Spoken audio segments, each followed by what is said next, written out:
So have you ever met someone who constantly says the wrong thing, interrupts people, or struggle to connect with others? Sometimes we quickly label such a person as rude or difficult, but often what we are seeing is social incompetence, a lack of basic social awareness and relationship skills. Now, social incompetence doesn't usually appear overnight. It is made over time through habits, environment, and experience that prevent someone from learning healthy ways to relate to others. Social incompetence is the ability to read the room, understand people's emotions, communicate respectfully, and respond appropriately in social situations. When these skills are not learned or practiced, the opposite can develop social incompetence. One common way social incompetence is formed is through lack of feedback.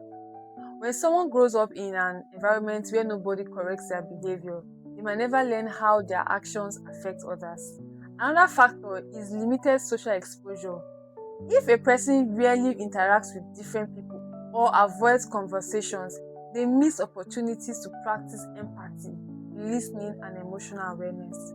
Sometimes it can also come from defensive habits. When people constantly feel judged or attacked, they might stop listening and start reacting aggressively or withdrawing completely.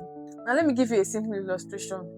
Imagine a young man named Tunde, sorry if you are Tunde in the house, who always interrupts people during conversations. Whenever his friends try to speak, he calls them up to share his own opinion. Over time, people begin to avoid conversations with Tunde. But Tunde doesn't realize the problem because in his family, while growing up, everyone talked to each other. They talk over each other, and nobody ever points it out.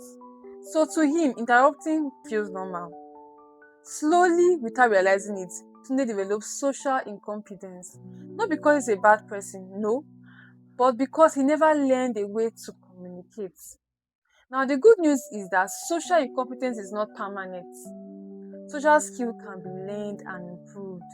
When people begin to practice listening, observing social cause, respecting boundaries, and showing empathy, their relationship begins to change. In other words, just as social incompetence is made, social competence can be built. The key is awareness. When we become aware of how our words, tone, and behavior affect others, we begin to grow in emotional and social intelligence. So the next time someone struggles socially, instead of rushing to judge them, remember that sometimes what we see is simply a skill that was never taught, but can still be learned. And this is the making and unmaking of social incompetence.